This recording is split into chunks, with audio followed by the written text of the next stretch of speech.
So what do you do when this whole virus situation is spiraling out of control and WrestleMania 36 is inevitably going to be cancelled? Well, in my eyes, I'm going to go and review the best wrestling event ever, WrestleMania 17. Now, the reason I say it's the best wrestling event ever, it's the culmination of everything. It's wrestling's hottest period of all time, the Attitude Era, coming to a gripping finale. It's The Rock and Austin in the main event, the absolute perfect possible main event for this show. It's how this show incorporated every little different aspect of sports entertainment, or aka pro wrestling as we all know it. This event incorporated all of that, from the absolute just violent, chaotic mess that was TLC 2, and the mess in a good way. We had The Rock and Austin in a match that was superstar versus superstar, World Wrestling Federation Championship on the line. That match just meant everything. The build was just incredible. It really was. That match, it was just, I can't say enough positives about it. From that to Triple H versus Undertaker in their no DQ match. That was great. Such a good match there. We had literally everything on this show. Kurt Angle, Chris Benoit had just this technical wrestling masterclass in the ring for 15 minutes. We had Vince McMahon versus Shane McMahon, the McMahon family, and then incorporating that storyline, Linda McMahon, Stephanie, Trish was involved. It was just, this show had everything. You had the Legends Battle Royal, so you had your nostalgia, the guys from the 80s and the 90s with Bobby Heenan and Bobby Heenan on commentary and all whatnot. So you had the Legends Battle Royal, you had the stuff at the beginning of the show, the hardcore match, the triple threat, Raven, Big Show, Kane, some comedy, some entertainment, the hardcore action using the arena. This show just had everything. JR and Heyman on commentary. Everything about WrestleMania 17 was just perfect. And that's how I look back on this show. And it's why I and so many people view this as the best WrestleMania of all time. Now, if we're talking about best WrestleManias ever, the majority say this show, WrestleMania 17. I'm in that majority. Some people say WrestleMania 19, there's an interesting debate there, because WrestleMania 19 was a weird show, because how they structured the card was 4 all-right undercard matches and then 5 blockbuster big-time main events just in a row. Boom, boom, boom, boom, boom. So that was 19. Other people outside of 17, 19, people have their personal favorites, like the first WrestleMania they watch is their favorite, so that could be any year. Some people say WrestleMania 3. I know that one comes up with really old school fans. WrestleMania 10, that one comes up. Some really recent fans have WrestleMania 30 as their favorite, and that's my favorite of this era. So as far as WrestleMania 17, this is the end-all, be-all, end-all, whatever, of WrestleManias. So this review today, I'm really going to try and do this show justice, because I've been thinking about doing this review for a long time. Now, the WrestleMania reviews series, I did WrestleMania 35 right the way down to WrestleMania 27, and then I realized, look, this isn't really the direction I want the channel to go. I don't want to just force myself to review WrestleManias, and that's all cool. So this video is just going to be me doing my review of WrestleMania 17. Now, in coming days, I don't know when, maybe a week or two, I'm going to review WrestleMania 19, and I might get another WrestleMania review or two before 36. But then again, that being said, 36 might not even happen. So anyway, we'll wait and see. WrestleMania 17. This show came to us from the Houston Astrodome in Houston, Texas. This was just, what a show. I don't even know if I can do this show justice. So yeah, as I said, I've been looking forward to doing this review for so long. WrestleMania 17, coming off the heels of WCW being purchased by Vince McMahon a week before for $2 million, with the World Championship Wrestling talent coming over to the World Wrestling Federation. It really felt like the end of an era, this show. Because after WrestleMania 17, what happened? Holistically, when you look back at this time period, after WrestleMania 17, we got a couple of months of alright TV, the two-man power trip, and then we got the Invasion. And then they did WrestleMania 18, then you move towards the Ruthless Aggression era. They went to World Wrestling Entertainment instead of the World Wrestling Federation. And the whole thing just, the lines got blurred, fans in droves started to tune out, and the attention, the viewership got lost. So that's basically the context for this. So we'll open the show singles match for the Intercontinental Championship. Chris Jericho defends against William Regal. Now, at this time period, Chris Jericho, ever since he came into the company in '99, he was involved with the Intercontinental title in some way, shape, or form. Like, obviously he had his debut against The Rock in like that promo off in August '99, where they had like the Y2J 2000 thing, which was awesome. Jericho, he then had the stuff with China, the Intercontinental Championship. He got good matches out of China, gave China the best match of her career. Jericho had the match against Angle and Benoit at WrestleMania 2000. And then you move with Jericho. He had the match of Fully Loaded against Triple H, I believe, which was a great match. Like, I'm going to review that Fully Loaded 2000 show. That was a damn good pay-per-view, the way they booked that. So, Jericho, he had a really good 2000. So, he's moving into 2001. He's got the Intercontinental Championship. I like that Jericho has the title here. It was one of his 9 reigns. Jericho gave the title prestige. He really did. Because he was so, credible, legitimate, that every time he held the title, it made the belt feel more important. And the belt made him feel important in turn because the belt had prestige. So it worked both ways with Jericho and the IC title. William Regal, he was a good opponent for Jericho at this WrestleMania because Regal's the guy. He's been around the wrestling fraternity forever. Granted, he's not been the main eventer, but him as Lord Steven Regal in WCW, him as William Regal here in the World Wrestling Federation, he had his spot, he had his place.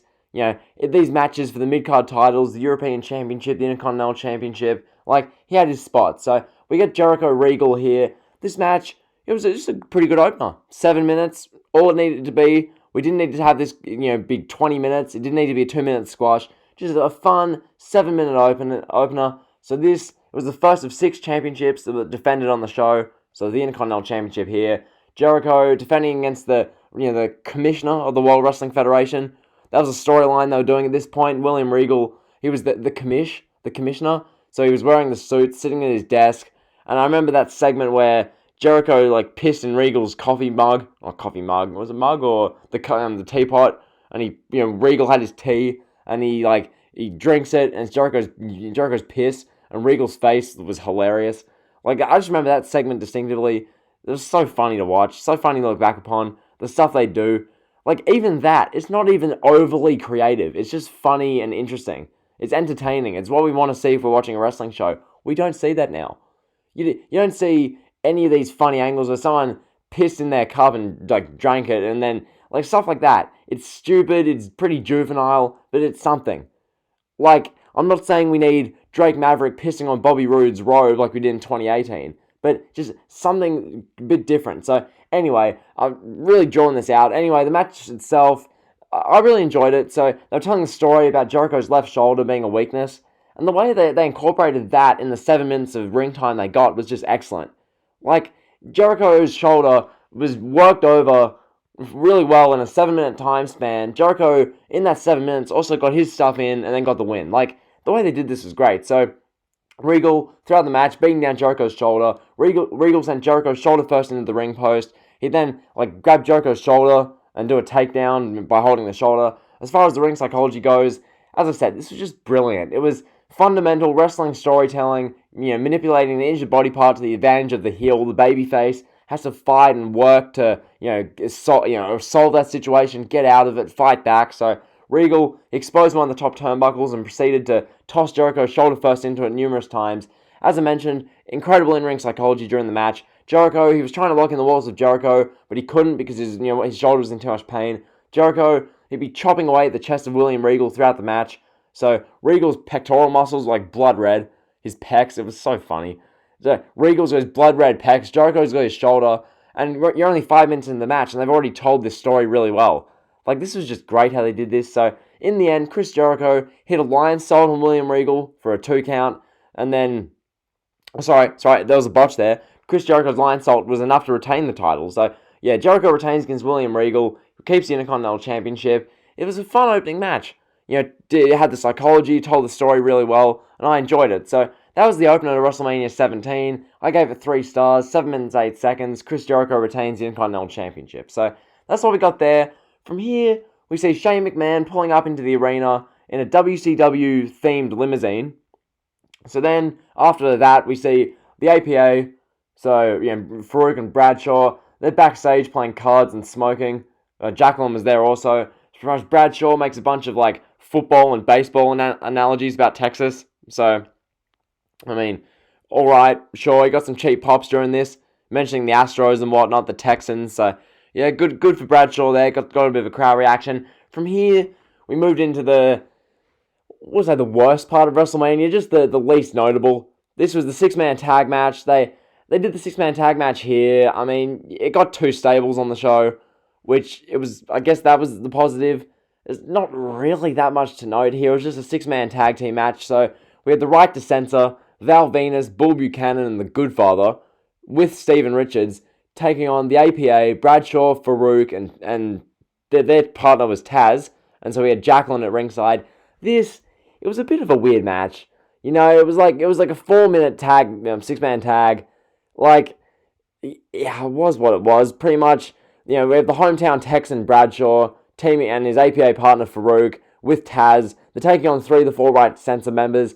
It's weird watching this back today because, like, you look back at Val Venus, he's one of the guys in Right to Censor. You look back on him, his career, it's so funny to see him go from 1998, 1999, the big Valboski, as he's, gyrating, as he's all oiled up, gyrating for the women in the crowd. And then the I choppy your pee segment they had in August 98, which is just infamous for all sorts of reasons. So you go from that Val Venus, like the stripper Val Venus, you go to Right to Censor Val Venus, which is on the polar opposite end of the spectrum. So Val Venus had great character range, so that's just something to look back upon. Bull Buchanan, a bit of a nobody. Like, he had his moments in the World Wrestling Federation, but Bull Buchanan is not someone that people look back upon as like, oh my god, like, the Bull Buchanan was in action tonight on Raw. You have to see it. And then the Godfather, he was around for like ages in the WWF. He was in the Nation from memory, and then he had his stuff where he became like the male pimp, like all that kind of stuff, where he has his women around him and all that. So then you get to this version of the Goodfather. They're teaming with, the guy in their corner, Steven Richards. Nothing even really to say about him. The APA, Bradshaw, Farouk. I mean, Bradshaw, JBL, he's gone on to have a very storied career, mainly as World Wrestling Entertainment Champion in 2004 on SmackDown, and then commentator, whether that's in 2006 with Michael Cole, or that's, he's run the PG era. So JBL, he's a storied performer. Farouk, Ron Simmons, very storied himself. Same with Taz. So yeah, APA versus Right to Censor. This match is pretty good. I mean, in-ring work was, we began with Taz getting worked over by the 3 Right to Censor guys. They were beating him up for like 2 minutes, which in the context of this match, they're beating him up for over half the match. From here, Bradshaw got tagged in.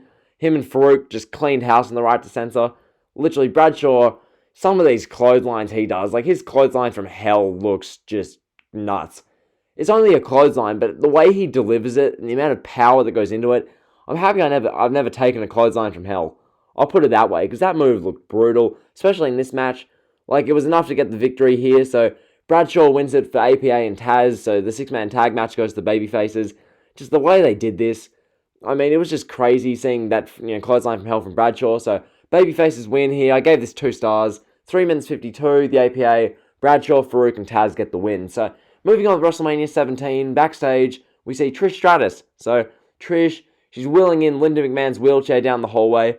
This was when Linda McMahon was comatose, and she was in this state where she wouldn't move, and she wouldn't budge no matter what happened to her or what she witnessed, which, as far as the story, it's a little bit a little dumb, but in the context of how they did it on TV, you can tell lots of thought went into this whole McMahon family storyline, and more on it later. So Stephanie McMahon sees them, Trish and Linda McMahon. Stephanie tells Linda that it must be nice knowing she had one child who turned out okay. She says that when Vince kicks Shane's butt, they'll all celebrate together. So really just adding further heel heat onto the fire for this McMahon family match later in the night. So from here, we go to the third match of the night, triple threat match of the Hardcore Championship. Raven defending against Kane and the Big Show. Just a match like this shows off the star power that the World Wrestling Federation had in 2001 and this time period in general. To think that Big Show and Kane, 2 guys who, let's not do revisionist history here and make it seem like they were bums. In this time period, Big Show and Kane were incredibly credible. This is the same Kane, Glenn Jacobs Kane, who had 11 eliminations in the 2001 Rumble 2 months before. The same guy who obliterated the field in the Rumble, taking out a third of it, or a bit over a third, and setting the record that would stand for 13 years after this before Roman broke it in 2014. Kane is in the hardcore title match that's going third at WrestleMania. Nowadays, if a guy gets 13 eliminations, if they're not main eventing at WrestleMania, something's gone wrong. So that goes to show the star power and discrepancy between then and now, between WWE 2020 and World Wrestling Federation 2001. So Kane in this match, big star, big show. He was coming back off his return, I believe. From memory, Big Show went away at the end of 2000. He was injured. He came back in the 01 Rumble. So this was his way of getting back into the spotlight on TV. So Kane and the Big Show, these two 7-foot giants against Raven. It was such an entertaining match. So it was the second of 6 championship belts defended on this show. Raven against the two 7-footers. But this match, it took place primarily either through the crowd, in a arena walkway backstage, in the Reliant Astrodome, or on the stage itself. This match, it was so entertaining, so fun to watch. How they managed to work this match, where they got the weapons involved. They got each guy had their spots. They used they had the golf buggies involved. They sent each other through the wall, a glass window. The weapons, it was such a fun match to watch. And we don't see stuff like this nowadays. We just don't. This compared to the 24/7 title. That's realistically the comparison. You're comparing Kane, who had 11 eliminations in the Rumble match, the Big Show, who was a star, and Raven, hardcore bona fide champion, against the 24/7 title picture of nowadays. Riddick Moss, Mojo Rawley, R-Truth. Look how far this company's fallen. That's one of the main things that I take away from watching WrestleMania 17 back to watching the show now. To think how far this company's fallen. It's just, having Kane in this match shows how much the star power and how much star power this show had compared to now. So, anyway, some of the spots in this match, we had Big Show slamming Kane's head through a wall, which was great. Big Show slammed Kane on some wooden pallets. They went to the area where APA did their backstage segment earlier. It was behind this kind of chain fence door. So they open up the chain door, and then they go in there for a little bit. Big Show attempted to lock it, but Kane forced his way in. He tried to lock Raven in, but that didn't work. So from here, the match rolled on. We got the spot where Kane was choking Raven with a garden hose. Then Kane proceeded to toss Raven through a glass window, which, just some of this stuff, you just don't see it nowadays. It's what makes this match so fun to look back upon, because this was, a bit of a novelty match at WrestleMania. It was just another one of these elements of entertainment that this show had. And it was just so fun to watch. The way this show flowed was just flawless. So, anyway, we roll on with the action. Kane and Big Show proceeded to slam each other through a door and wall at the same time. To have each other's hands around their necks, and they, run into the door and the wall. That was great. Raven drove off with Big Show on a golf cart, which was so random and hilarious. Then Kane is seen speeding on another cart with the referee on the back. So, I was pissing myself laughing during that. That visual of Kane driving a golf cart as Raven's oh God, oh my God, as he literally looks around and Kane's in a golf cart chasing him. Some of this stuff, it's just so priceless to watch. So these guys, they kept brawling around the arena. Eventually they made their way back onto the stage of WrestleMania 17, which, by the way, that stage, it wasn't like what they did for WrestleMania 30 or 34. It wasn't that dramatic. It was just the WrestleMania 17 kind of how do I describe it? Perhaps you had the Titantron, and then to the left and right there was a downwards facing thing saying WrestleMania 17 or X7, and then you had the stage. It wasn't the most creative set, but for the time period it was pretty good, because the sets of WrestleMania 14, 15, even 16, that were pretty damn bad. Especially 15. 15 was the black curtain and then the WrestleMania 15 hanging logo, which got in the way of entrances. So the WrestleMania 17 set was really cool. Anyway, they go back onto the stage. It was just great. So we got the ending. Big Show, he chokeslammed Raven through a box at the base of the WrestleMania sign. At the base of this WrestleMania X7 sign, there's this kind of production little area box. Big Show chokeslams Raven into that. From here, Kane just runs off the stage, does a big running leg drop, which is really random because this is Kane, Glenn Jacobs. So he does this big running leg drop onto the Big Show, pins him, 1, 2, 3. So Kane pins Big Show against the box, and wins the hardcore title. So, really fun match here. I had a bunch of fun watching it. It was just great stuff to see. 9 minutes 17 this went.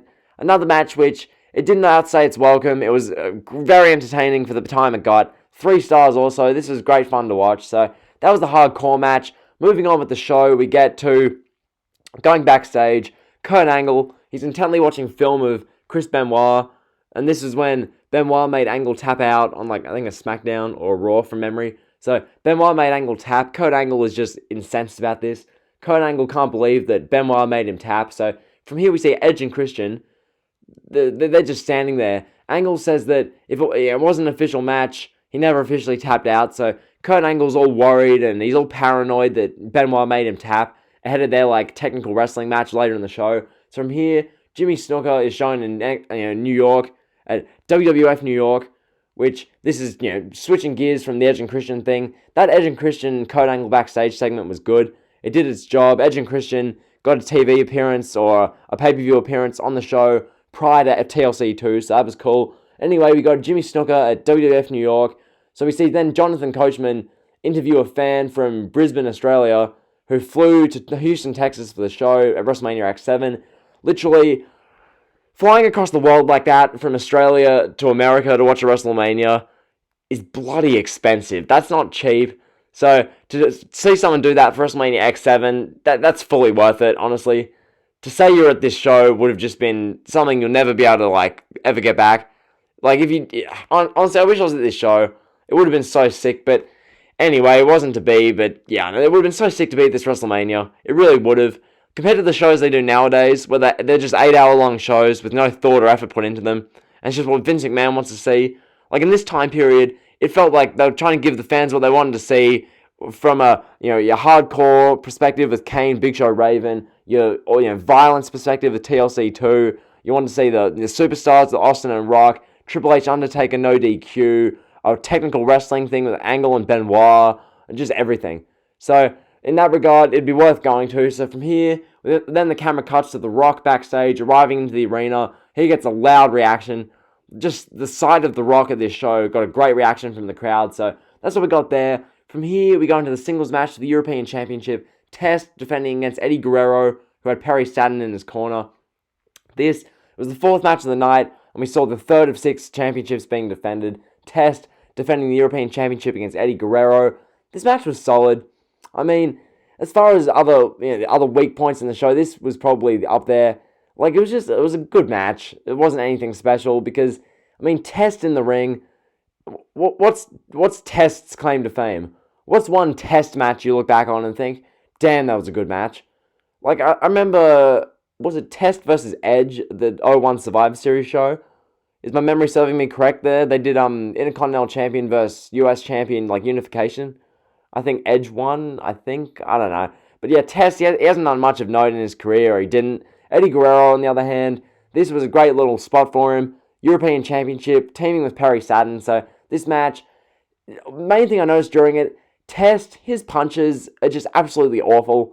It's so obvious that he didn't hit Eddie throughout the match. His punches just look so fake and he wasn't actually hitting him. That was the main thing I took out of this match. And it's a cardinal sin of pro wrestling. Your punches need to look legit and credible to tell the story in the best way possible. And Test punches, they just didn't do that. So anyway, early in the match, Test, he had Eddie held above his head. So he then tossed him headfirst into the top turnbuckle. Eddie then got Test's foot stuck between the ropes and he beat away at him. This was alright. The match itself, as I said, it was a good match. So Eddie Guerrero, he locked in a sleeper hold on Test, which is being sold by Heyman and JR as chopping the big man down to size. So we got that for a minute or two. Eddie Guerrero low-blowed Test when the referee wasn't looking. Just Eddie being Eddie, really. From here, Perry Saturn ran into the ring and slammed Test. Test then kicked out in a near fall. From here, we got Dean Malenko, the other Radicals member, not named Chris Benoit.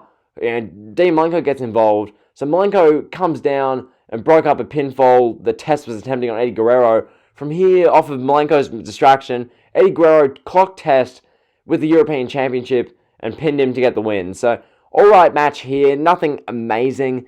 One of the kind of lower points in the show, not this is bad. This was Eddie Guerrero winning the European Championship, which on most other pay-per-views is like a great part, a high point of the show. But at WrestleMania 17, given how much great stuff there was in this show, it doesn't even factor in that much. So we got that match there, 2 3/4 stars I gave it, 8 minutes 30. Eddie Guerrero wins European Championship. From here, we get backstage, Michael Cole interviewing Mick Foley. So he asks him about how fair Mick Foley will be in the Shane McMahon and Vince McMahon street fight. Mick Foley, he's offended by this question. He says that he will do a good job, and then he name drops Texas to get a cheap pop from the Astrodome crowd. So from here, Stone Cold Steve Austin is then shown backstage like this. Literally, that transition cut from the Mick Foley and Cole interview ending to then seeing Stone Cold Steve Austin arriving in the arena. Like, just these little things. It's stuff you never see nowadays. I love how back in the Attitude Era, when the superstars like The Undertaker, Stone Cold, The Rock, when they actually show them arriving to the arena, and it would feel like a superstar is in the building. It would feel like, oh my god, they're about to brace us with our presence or with their presence. Nowadays, when was the last time we saw that? Because the thing is, they haven't had a reason to, given there's been no legit stars, so you can't really do that. Like, if you show Roman Reigns arriving to the arena, no one will care. But back in this day, when Austin was arriving to the arena, the fans, felt, pumped. They felt gassed. They marked out because Stone Cold is in the building. There's a reason to care. There's a reason to be amped, excited. So, that was really cool. Stone Cold just, literally, the fact that at WrestleMania 17, is little things like this that I enjoy as much as other things, because Stone Cold, just being shown arriving to the arena, carrying his bag, and looking focused and in the zone, that right there is better than anything they do nowadays. Dead set. Just that little thing of Austin walking to the arena is better than anything they do nowadays. Just the storytelling, the intensity, the anticipation, all of that. It's more in that moment than anything World Wrestling Entertainment's done in years. So from there, we go into the singles match, Kurt Angle versus Chris Benoit. This match, now, it wasn't as good as what they did at the 03 Rumble. Granted, that match was a 5-star classic. That match was incredible. Kurt Angle, Benoit for the WWE Championship at the 03 Rumble. But, boy, for what we got here, it was really entertaining. 14 minutes of just technical grappling wrestling at its finest. This had its spot perfectly on the show. This was two guys of legit, credible star power and name power having a fantastic match of technical wrestling, but it's not the main event. Okay, it's not just guys rolling around on the mat in the main event. This match, it got a perfect spot in the mid card, but allowing the guys to shine as well. So pretty much on his way to the ring, Kurt Angle, he cut a heel promo in the state of Texas, which Angle's heel promos were always hilarious. They were just so damn good. Kurt Angle is just a national treasure. So from here, Chris Benoit came out and we got underway with the match. As I said, this match, just a technical wrestling masterclass for 14 minutes. Kurt Angle, obviously, we all know, 1996 gold medalist of the Olympics with a broken neck. Kurt Angle as a mat wrestler is extraordinary. Chris Benoit, he just, in his wrestling days, and looking past what happened in 2007, Chris Benoit was just simply phenomenal as far as an in-ring perspective. Chris Benoit was just, him and Angle together made for some absolutely incredible matches. Those two guys had great chemistry because Benoit was a master of the pro wrestling side and Kurt Angle was a master of the amateur wrestling side, and both men became, well, Chris Benoit didn't become a master of amateur wrestling, but the point is, both guys, masters of technical and grappling. So Benoit and Angle, they worked this very entertaining technical wrestling match here. Both men were desperate to prove to the other one that they're the better technical and submission wrestler, and that story came off really well. Okay, a story like that is perfect for the mid-card, the Intercontinental Championship, that kind of area of the card. Stuff like that doesn't need to be the main event. And that's one of the issues with what happens nowadays. Okay, nowadays, if you're a great technical work rate-tastic wrestler, you're just the main event now because internet people want you pushed. Which, people like that, like the Daniel Bryans, them in the Intercontinental Championship picture, that's the ideal place for them.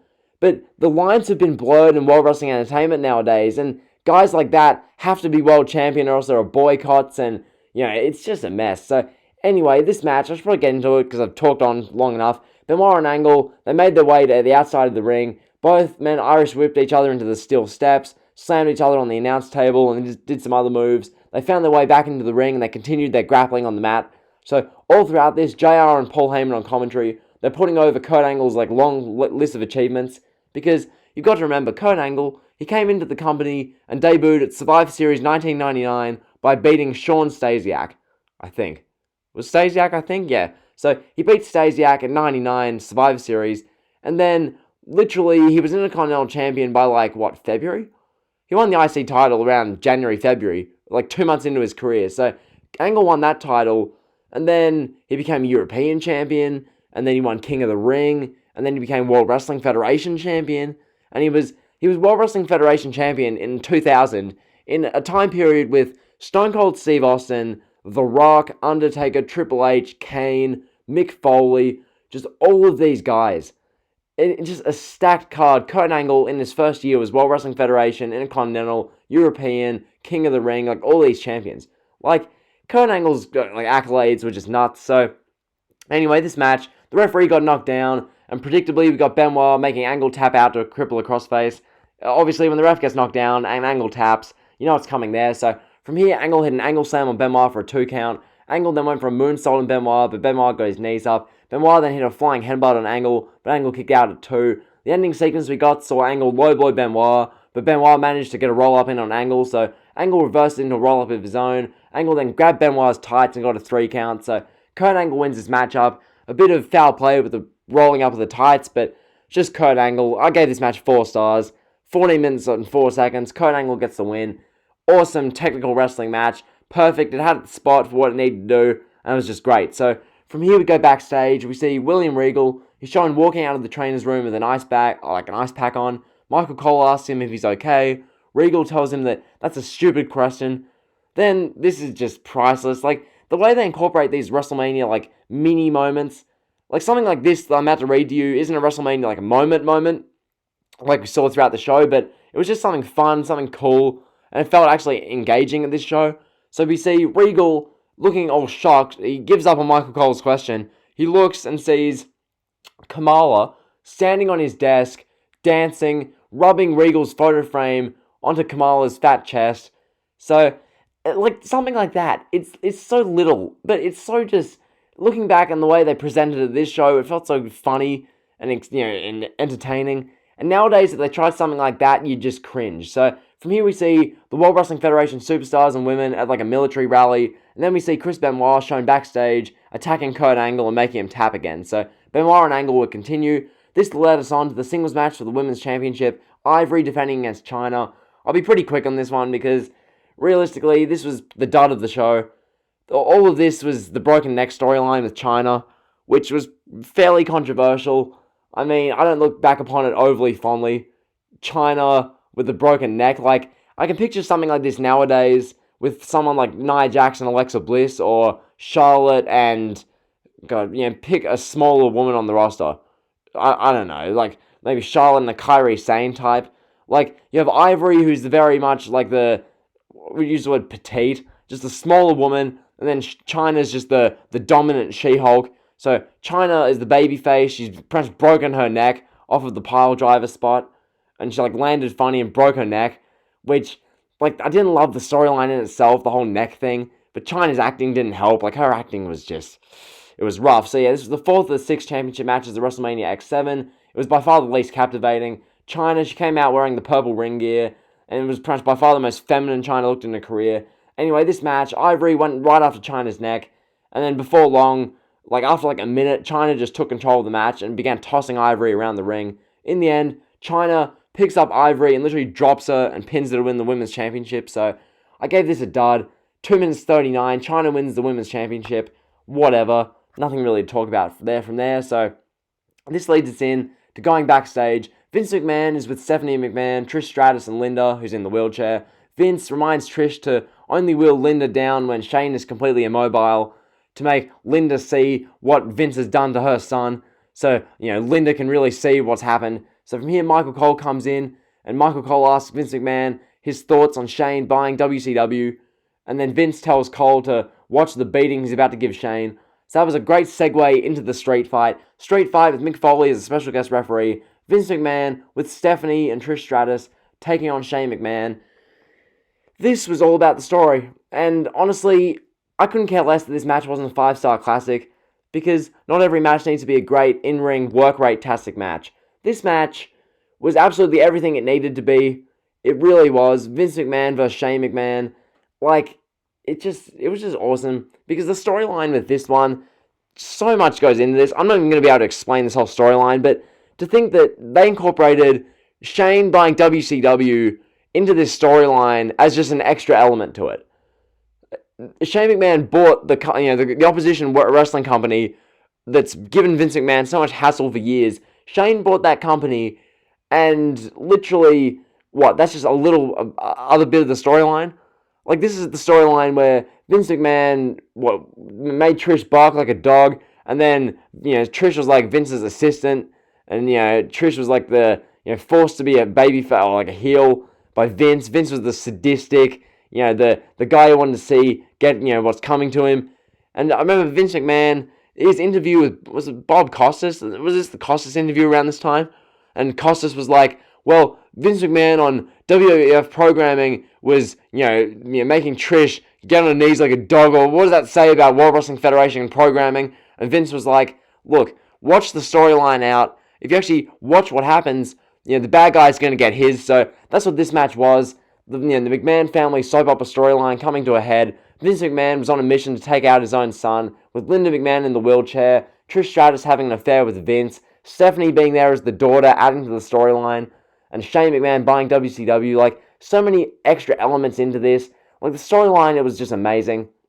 Like, as I said, in-ring point of view, it wasn't amazing, but the storyline was incredible. So Vince McMahon came out of the gate, striking Shane. They went to ringside, where Shane did a running clothesline off the barricade onto Vince. From here, Shane was smashing away on Vince with a kendo stick before clearing out the Spanish announce table. From here, Shane hit Vince in the head with a TV monitor. Shane went up to the top rope and went for a top rope elbow drop to Vince onto the table, but Stephanie pulled Vince off the table, and Shane went crashing through it. So from here, referee Mick Foley ran over to check on Shane McMahon. And that's another element. Mick Foley was the guest referee. Like, there's just so much effort put into this storyline. You don't see stuff like this nowadays. You just don't. So Mick Foley runs over to check on Shane McMahon. From here, Trish Stratus walks down the aisleway, wheeling a sedated Linda McMahon. Trish Stratus would then walk over, have Linda place her in the wheelchair and have a sit at ringside. Linda then walks over and slaps Vince in the face. From here, Stephanie snaps. Stephanie goes and slaps Trish. So Stephanie and Trish would then rush, and brawl to the outside, which then went into the ring. Stratus slams Stephanie and starts slapping her in the ring. Mick Foley pulls Stephanie off of Trish. Stephanie then slaps Foley in the face. Mick Foley's looking all pissed. So from here, Stephanie then gets chased up the ramp into the backstage area by Trish Stratus. Meanwhile, back at ringside, Vince, he sees Linda sedated in the wheelchair and angrily storms over to her. The crowd is just pissed at this point. They're like, how dare you sadistic old man. Don't you dare touch Linda McMahon. Because Vince looks like he's about to beat his wife. That was the whole effect of this storyline. Vince was the maniacal, evil billionaire. You think he would do anything to anyone. So it made this so much more special. So from here, Mick Foley stops Vince from doing anything to Linda. And, he tells Vince McMahon, don't even think about it. Don't you dare. From here, Mick Foley starts wheeling Linda away. Vince then hits Foley in the head with a steel chair. Vince then tosses Linda into the ring, sets up a steel chair in the corner, and makes her sit still. So they're building up to the big moment. You pretty much knew what was coming. Would it happen? Would it happen? You think it's going to happen? Would it happen? So from here, Vince, he's smashing away on Shane in the ring with steel trash cans. Shane, he's selling it really well. Vince is just hitting him with the trash cans. He looks over to Linda. He doesn't even look over to Linda. Pretty much, he's hitting with the trash cans. And then Linda McMahon stands up. And this was just an epic moment. Shane's on his knees in the other corner. Vince is staring at him. And Shane, he points. The crowd is erupting. Linda McMahon has stood up. Vince McMahon has a trash can over his head. He turns around. His face is just of utter shock, in disbelief. From here, Linda kicks Vince in, as JR put it, the McMahon family jewels. Vince, falls to his knees, just desperately. From here, Mick Foley goes to town on Vince. So Mick Foley just beats up Vince. Vince is laying in the corner from here. Shane then places a trash can on Vince, then hits him with a wicked coast to coast. Cover, 1, 2, 3. Shane McMahon pins his father on the grand stage of the mall. What a moment. Like, this match was just great. Linda McMahon standing up in that WrestleMania moment. Like, that's a moment which so much thought and effort and storytelling goes into it that it feels so much more special. It doesn't feel forced at all. It feels genuine, organic, just awesome. So, I gave this 3.5 stars, 14 minutes, 12 seconds. That was great. So, from here we see some WrestleMania Access footage showing Edge and Christian, the Hardy Boys. They're talking about how dangerous TLC is. From here, we see Triple H showing prepping for his match later in the night with The Undertaker. Undertaker's also shown warming up. So from here, we go to TLC 2 for the World Wrestling Federation Tag Team Championships. This, I've got to take a few deep breaths, boys. This is just going to be something else. Pretty much TLC 2, boy oh boy, well, where to begin with this? Now, the Dudley Boys defending the Tag Team Championships against Edge and Christian and the Hardy Boys. Pretty much, I guess I'll start by saying that each team, Dudley's, Hardy's, Edge and Christian, they all had cornermen, so to speak. So the Dudley Boys, Bubba Ray and Devon, had Spike Dudley. Edge and Christian had Rhino. And we had the Hardy Boys with Lita. So all of them managed to get involved in this match somehow. So this match, it all started back, they did TLC 1 at SummerSlam 2000. And that match was awesome. And then they had a tag team ladder match, I believe, at No Mercy 99, which was, Hardy's against Edge and Christian in a tag team ladder match, I think. If I'm wrong, forgive me, but that's what they had going on there. So we get this tag team division, Dudley's, Hardy's, Edge and Christian. These are the 3 tag teams that lead the World Wrestling Federation tag team division. So these 3 teams have various matchups against each other over the course of like a year. We have Edge and Christian versus the Dudley Boys at the Rumble. Dudley Boys retained in the opener of the Rumble 01. From here, we do this build and we get to WrestleMania 17, X7. The Dudley Boys versus Edge and Christian versus the Hardy Boys. TLC 2. The infamous TLC 2. Now, this match, it was friggin' insane. It really was. It was just... I'll start off by giving a shout out to all the wrestlers involved. The 6 competitors and the 3 who also put their bodies on the line. Spike, Lita, and Rhino. Just the things they did to themselves, genuinely, it's gonna take years off their life.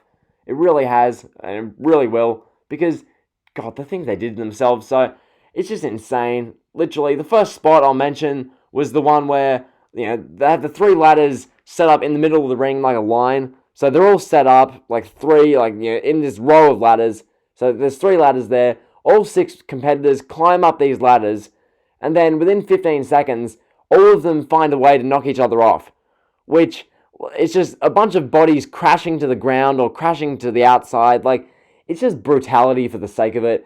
It's a literal car crash, TLC 2. It was this beautiful disaster, TLC 2. It's the best way of putting it, because when you watch this match back, you know that these are just guys who, they love pro wrestling, they love this moment, and they're just doing everything they can to make the best show for the fans. And as a fan, I appreciate that. What they did in TLC 2, just sheer brutality. So, from here, all the bodies crashed to the mat. Most notably, Christian actually landed on the outside of the ring. Like, he went from on the ladder, inside the ring, out to ringside. So that was really good.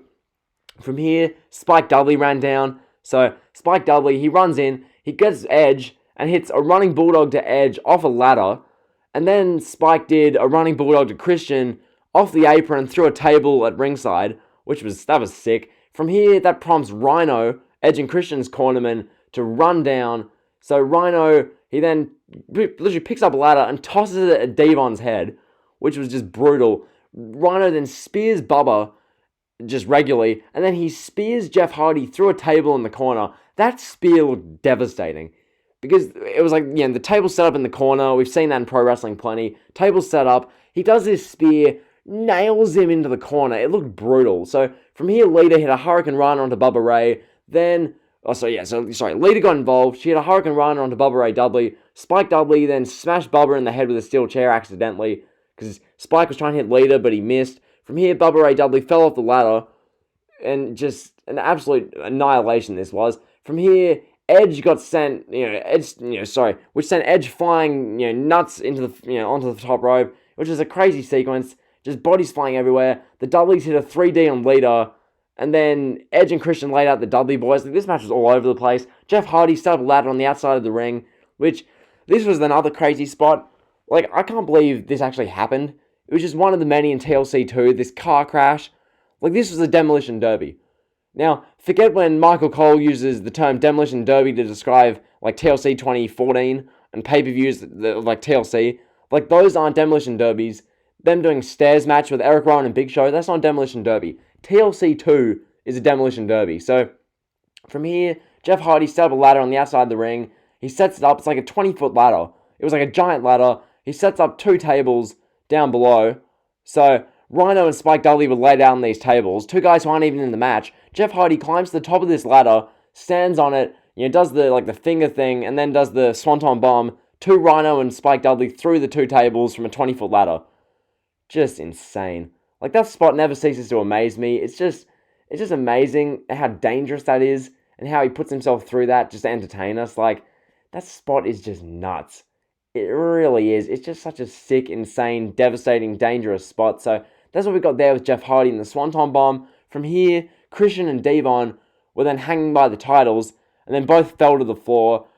And then we got the infamous spot. So this was like a minute or two after. We get Jeff Hardy. He climbs up a ladder. He grabs the titles. The ladder then gets moved out by, I believe it was Bubba Ray Dudley. From here, Edge climbs up like a 20-foot ladder in the corner. He climbs up the ladder. Edge is literally standing at the top of the ladder. Jeff Hardy's swinging back and forth by the titles. From here, Edge jumps off the ladder 20 feet in the air, connects with a spear to Jeff Hardy, and so then Jeff Hardy and Edge crash from 20 feet in the air into the mat. One of the most brutal bumps you'll see. It's just an incredible WrestleMania moment. Like, this match had like 3 separate WrestleMania like moments as far as dangerous spots. It was like the Swanton Bomb, this spear, and there's one more to come. Like, it was just brutal. So that was insane. How Edge didn't just break his neck on the spot in that spot. How Jeff Hardy didn't just snap his back. From here, Bubba Ray Dudley and Matt Hardy both scale the 20-foot ladder. They're at the top. Then Rhino just emerges and pushes the ladder, which this is the 3rd spot which made my jaw drop. Like, a bunch of spots in this match made me go, oh my god, but the 3 spots. So Jeff Hardy's Swanton, Edge's spear to Jeff off the ladder, and this one. So yeah, Bubba Ray and Matt both scale up a 20-foot ladder. They're at the top. Then Rhino emerges. He literally gets the ladder, pushes the ladder. This is like a 20-foot ladder in the ring. Pushes it, and both Bubba Ray and Matt Hardy go flying out like over the top rope, like over the ropes, out through like a bunch of tables set up at ringside on the aisleway. That looked nuts. That must have felt horrible on the landing. Like, that could not have felt good, because there were like 3 tables set up side by side at the start of the match, and those guys were sent through them. Just brutal. It really looked brutal. So in the end, we get Rhino scaling the ladder with Christian on his shoulders. Christian undid the belts as Devon and Jeff Hardy desperately tried to stop him. So Edge and Christian win the WWF Tag Team Championships in an epic TLC match at WrestleMania 17. An instant classic, 5 stars easily, 15 minutes, 47 seconds. Edge and Christian win the tag titles. So taking a breath from that match, I'll take a few now. We then get a WrestleMania Access highlights video. So from here, after that, we get Howard Finkel announcing that WrestleMania 17, or X7, has set a Reliant Astrodome record of 67,925 people. So that was cool. From here, we go to the Gimmick Battle Royal. Now, this was a heap of fun. It really was. Now, with the Gimmick Battle Royal, this was very much the nostalgia part of the show. Pretty much taking a real breath from TLC 2. Given the amount of violence and the car crash that match was, this was a real kind of like, break and a buffer for the fans. To give the fans like a deep breath and give the fans something to watch, but is not too meaningful. So Mean Gene Okerlund comes down to make his entrance. Bobby Heenan then makes his entrance. So these 2 make up our commentary team for the Gimmick Battle Royal. Then we get the competitors making their entrances. So we get Luke and Butch of the Bushwhackers. They come down first. Duke the Dumpster Drowsy comes down. Iron Sheik, Earthquake, The Goon, Doink the Clown, Kamala, Repo Man, Jim Cornette, randomly, Nikolai Volkov, Michael P.S. Hayes, the One Man Gang, Gobbledygooker, Tugboat, Hillbilly Jim, Brother Love, and Sergeant Slaughter. So those are the entrances for the Gimmick Battle Royal. My one gripe at this match, then again, when I think about this holistically, it's not really a gripe. It's just like, I can understand why they do it, but the entrances for this got 9 minutes, and the match itself went for 3. So, I mean, that's not exactly what you want. It's just 9 minutes of random legend entrances, and the match goes 3 minutes. So, of the time the Gimmick Battle Royal got, 3/4 of that was entrances. I don't know, but the match itself, it was classic World Wrestling Federation. Nothing to really crap on here. It was just a bit of nostalgia for old-time fans of the 80s and the early 90s. Something to watch. It was cool. Hearing Heenan and Oakland on commentary was just awesome. It was such great nostalgia, so fun. I love how they did that. It was super cool. So, seeing the former World Wrestling Federation gimmicks as well, that was cool. I mean, at this point, they could still perform at a decent level. This was 2001. Most of these acts were from late 80s, early 90s, in like the cartoony phase of the company. So, that was cool. In the end, the Iron Sheik won by last eliminating Hillbilly Jim, and then Sergeant Slaughter afterwards beat him down. So, that was cool. Sergeant Slaughter beating up Iron Sheik. That never gets old. So, this, I didn't give a rating. I didn't see a need to. This was just something fun to watch. So we go from there to the penultimate match of the night. This match, granted, it's not exactly the greatest match in WrestleMania history, and it's not even the match that these two guys, like, as good a match as these two guys have had at Mania. These guys had 3 WrestleMania matches. This is the worst of them, but it wasn't a bad match. So The Undertaker taking on Triple H, singles match.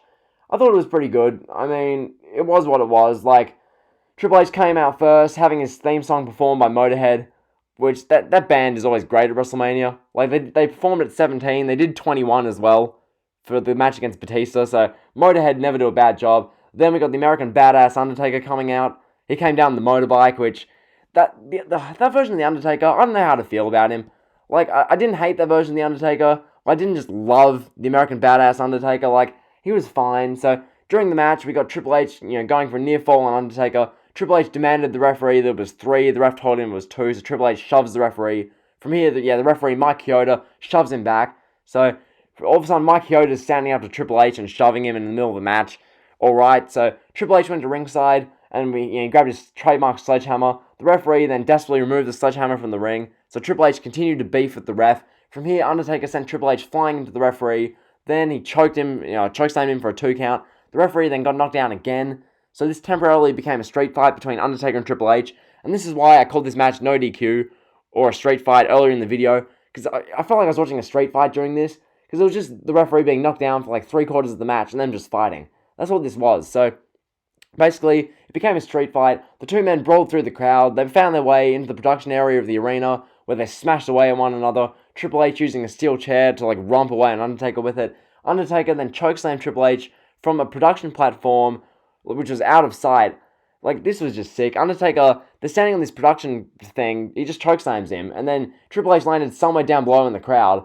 That looked awesome. You couldn't even see where Triple H went. The camera shot was great. So, Undertaker then follows that up with an elbow drop to Triple H. The two men, they made their way back into the ringside area, so they'd finished brawling into this production area. They'd come back now. From here, we see the referee still laid out cold in the ring.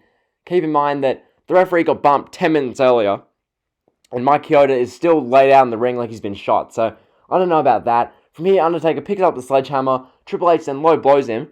Undertaker then hit a tombstone on Triple H, but there was no referee to count the fall. So, Triple H then hit Undertaker in the head with a sledgehammer. The referee did a slow 2 count, and Undertaker kicked out in a near fall. So, from here, Undertaker was busted open after the sledgehammer shot.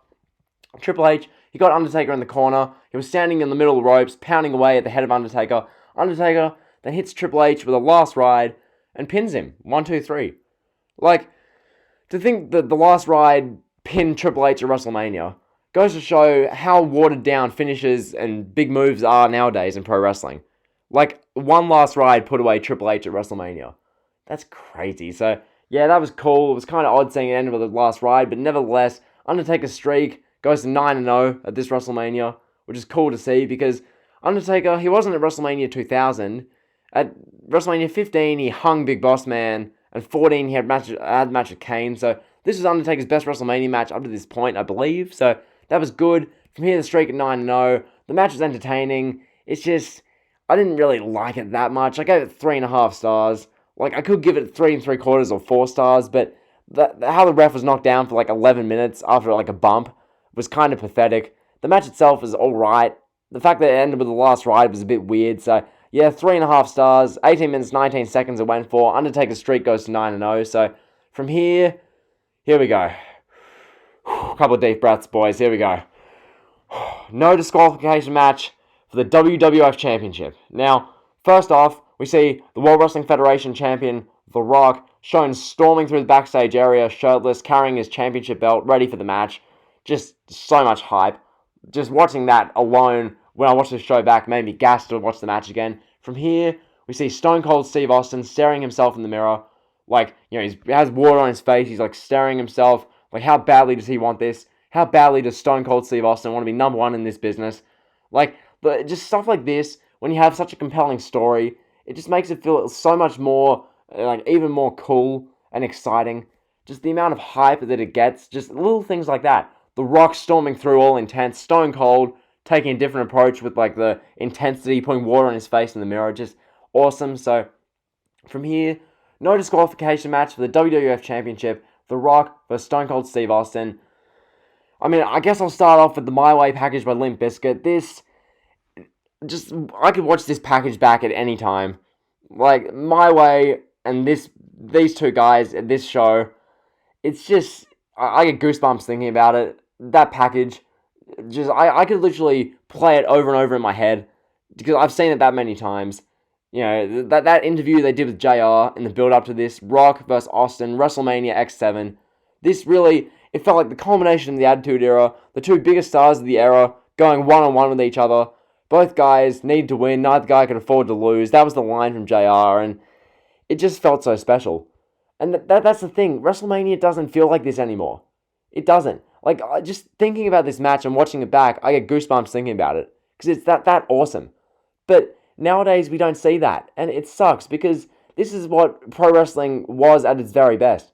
The Rock and Austin, the two biggest stars of their generation, going one-on-one in the main event of WrestleMania for the World Championship. And we don't see stuff like that anymore, because the star power isn't there. There are no stars anymore.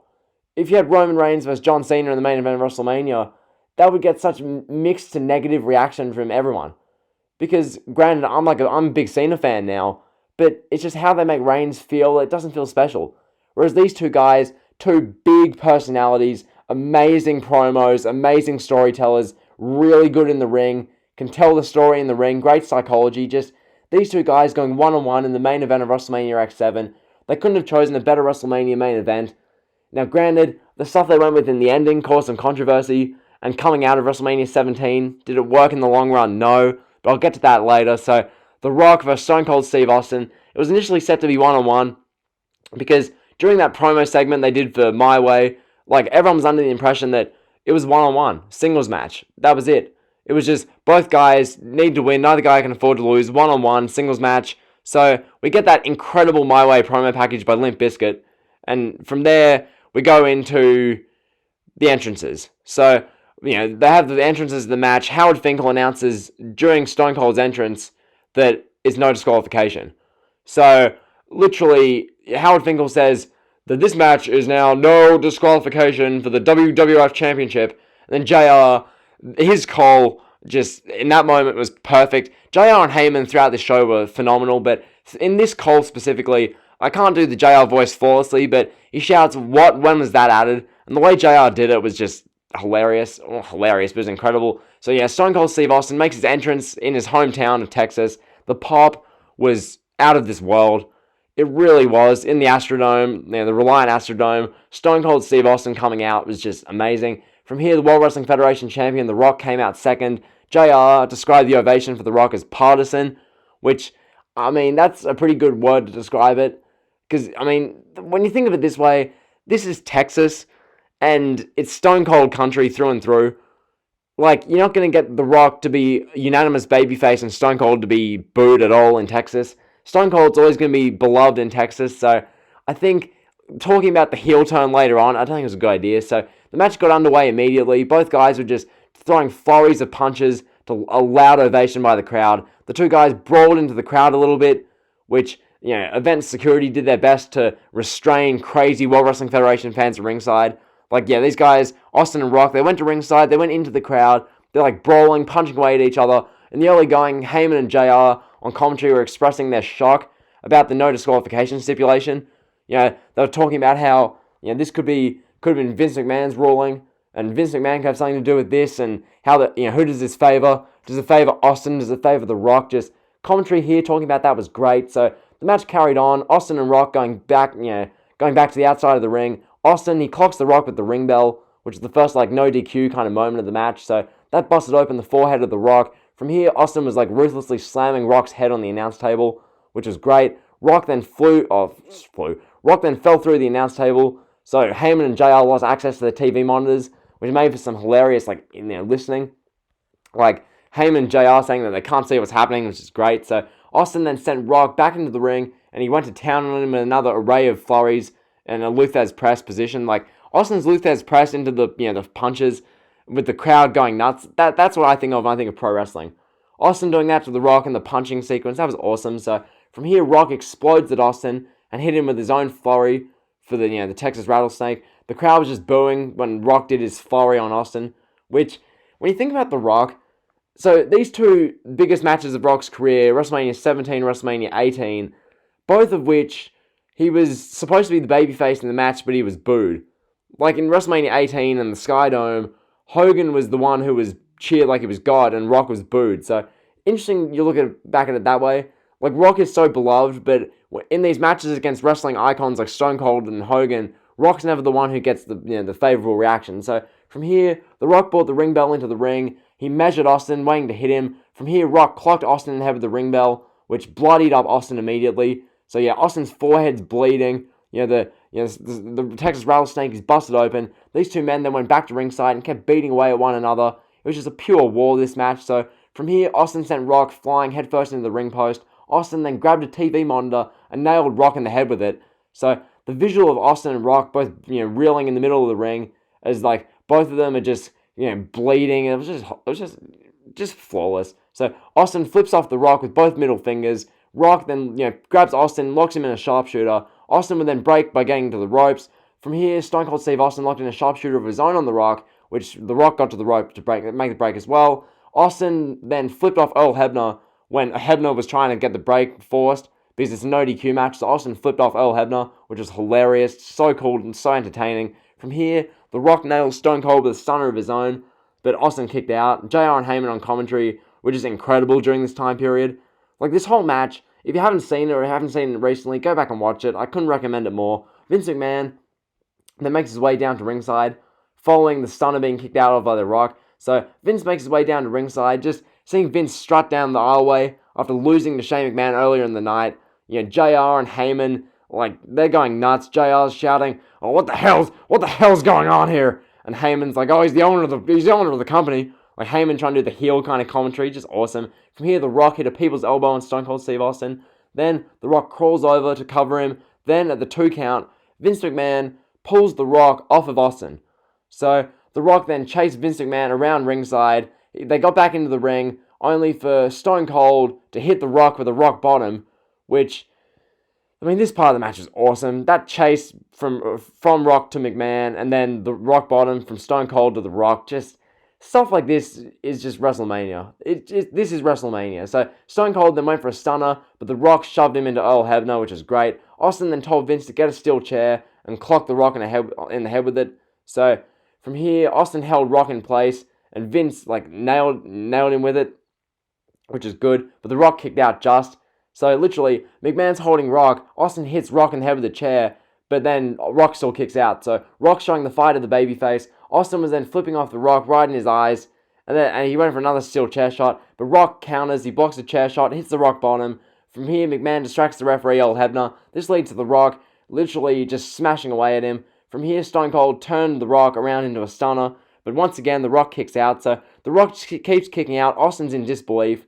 You can see the heel turn happening during the match. From here, Vince McMahon hands Stone Cold a steel chair once again, and Austin clocked him with it. But once again, The Rock kicked out. The crowd at this point was getting behind The Rock bit by bit. The storytelling, the way they managed to pull this off almost, making Stone Cold in Texas at this time period getting negative reactions from a crowd who loves him. Just pro wrestling storytelling at its finest. So from here, Stone Cold would finish off The Rock by literally pillaging him with a series of hard steel chair shots. He eventually covers him. 1, 2, 3. Stone Cold Steve Austin wins the World Wrestling Federation Championship. After the match, Austin shakes hands with Vince McMahon, an iconic moment in the history of the World Wrestling Federation, or World Wrestling Entertainment as Vince calls it now. It really was. That image of Austin with blood on his forehead and him shaking hands with Vince, just a legendary moment. JR on commentary screaming, JR on commentary screaming, Austin shaking hands with Satan himself. It made this so much more epic. JR being pissed. Just Jim Ross, take a bow. Paul Heyman, take a bow. Awesome work by those guys this match. It made it so much more epic. So it was just a shocking moment.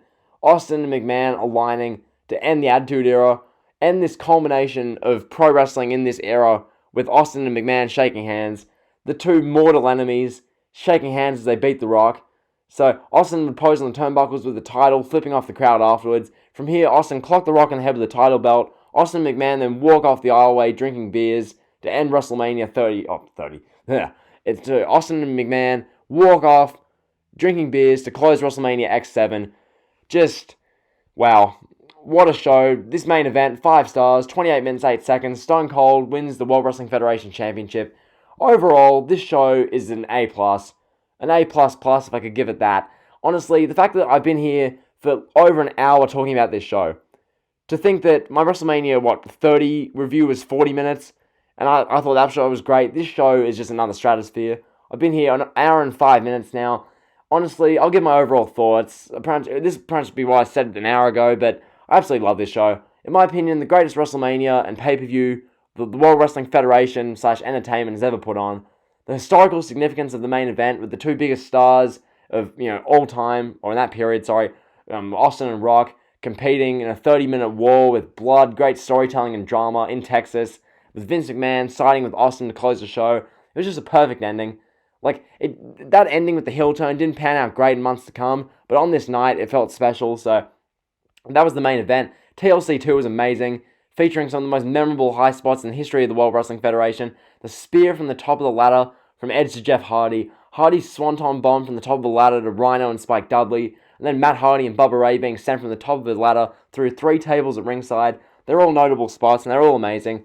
And then, going from that car crash, you had the technical wrestling masterclass of Chris Benoit and Kurt Angle. It was just pure wrestling at its finest. Vince McMahon's street fight with his son Shane was just historic and memorable. Linda McMahon standing up out of her seat for a huge pop. It was complete chaos, very entertaining. And then we had the opening match, Jericho and Regal. Classic wrestling psychology where one limb gets worked away on. Triple H and Undertaker also fought here. It was pretty logical, but it was a big marquee match. As well as also the gimmick battle royal. Eddie Guerrero winning the European title. Chyna winning the women's title. All cool moments. APA versus Right to Censor was quick and decent for what it was. The hardcore title triple threat match was great. And then the Reliant Astrodome crowd was amazing. It was the perfect venue for this pay-per-view, deep in the heart of Stone Cold Steve Austin's home state. All in all, just an iconic pro wrestling pay-per-view. The greatest WrestleMania of all time, 2 absolutely incredible matches. Every match was entertaining in its own regard. It showcased every aspect of the pro wrestling business perfectly. It flowed really well. It was just shy of 4 hours, and it just flew by when I went back and watched it. So if you haven't seen this show yet, go back and watch it. Do whatever you can to see it. An iconic show. Hopefully you enjoyed. Be sure to like, comment, and sub. That's been me. An hour and 8 minutes I've been going on about this show. Just WrestleMania 17. Take a bow.